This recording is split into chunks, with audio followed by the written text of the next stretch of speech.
extreme drought, and they have less water coming down the Colorado River. There's less in the watershed. So you're having a problem that when you modify in one area, you're going to subtract or have a negative effect on another area. Siskiyou County up here in the central part of the state, up north of us and east, fought PG&E and solved the problem of the weather modification that was going to be implemented there, because they said, we don't want you to modify our weather to put our snow and our water somewhere else. So they put a stop to PG&E modifying the weather. However, the city of Los Angeles is now got a weather modification in the San Gabriel Mountains. And this weather modification is new, starting in 2008. And now we're having complaints from agricultural producers in this area that they're in drought, not getting enough rainfall.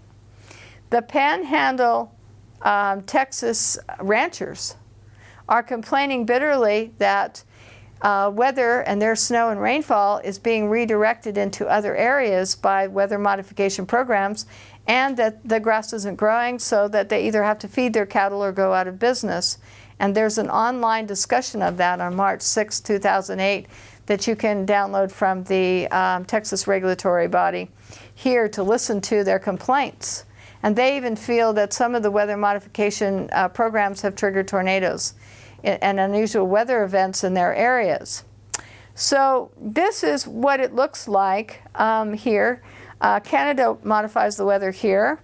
You're having some experiments in Florida, and you're having some experiments in Alaska, and Mexico is modifying the weather. So as the jet stream moves from west to east, California and PG&E says, well, if we need extra water, we can take an extra 10% of the water from one of our programs and keep the water from traveling into Nevada. We will have it rain out or and put it in snow, and we will have that do that so that Nevada could get less water. So as the jet stream moves this way, and people are putting in more and more weather modification programs, it's going to affect agriculture, watersheds, water supplies as it goes this way, because you're going to be putting it in places that don't need it for private gain, commercial gain. Ski resort could have a weather modification over their ski resort, which might take water from somewhere else or snow from some other location. So we need to get Senator Kay Bailey Hutchison's bill, number 601, defeated this year, because it allows anyone to mitigate or modify the weather with very little definition of mitigation in order to do what? So, but all these government agencies would be allowed without congressional oversight or public consent to modify the weather. So what happens to crop production? What happens to normal climates? We can disrupt the microclimates. And we add to this the jets and NASA studies and IPC studies, lots of things, university studies showing that the jets are changing the climate. So now we're modifying the weather and the jets are changing the climate. No wonder people here are having, all across the United States, are having weird weather events or lightning events, or because there's lots of experiments. We have lightning experiments as well going on.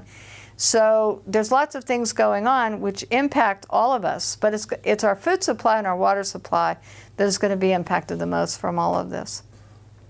I'm not sure to what extent, but we're becoming more and more sophisticated in being able to possibly manipulate the jet stream.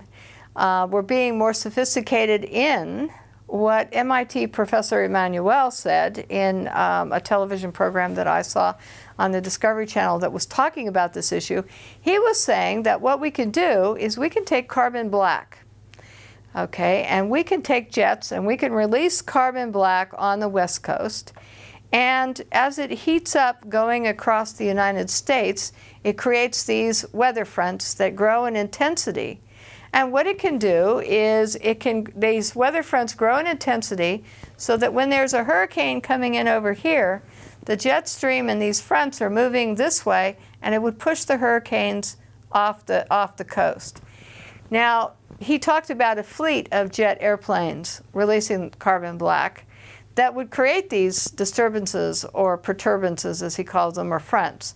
My question is, what happens to the weather as this carbon black, which is soot, which is a pollutant that we don't like in our cars and automobiles and jets, starts being released by a series of jets, and what happens to the weather? What happens to the air quality as this is happening? What happens to agriculture as you change the fronts and the weather that's going on across the United States just to redirect a hurricane off, in other words, from Florida or some area on the East Coast? So these are being proposed, these geoengineering projects are being proposed. We kind of feel that since we're seeing black contrails here every so often, that they may be starting to practice with this so that they could determine and see if this particular project would work. There's a treaty against using, manipulating the weather for warfare. There's also a treaty against having weather modification programs that last more than so many days, etc. But everyone is engaged here, as you can see from this map, in modifying the weather. There's something going on all over. The programs can last as long as they want. All this is going on, and as we perfect this and do studies and research and they perfect, more and more they will be able to control the weather, change what's happening, and when they do that, they disrupt your watershed, the water supplies to your watersheds, and they disrupt agriculture and the microclimates needed to produce crops. And so the detrimental effect is on all of us. And I think that they're, at some point with these weather modification programs, experimenting on us.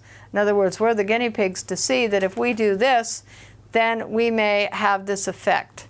And we could be used to perfect it. And since there's no oversight, no rules, any chemicals can be used, any experiment with regard to the atmosphere, and that the public has no say, then this is a dangerous thing that we're experimenting with because we could be destroying our own food supplies.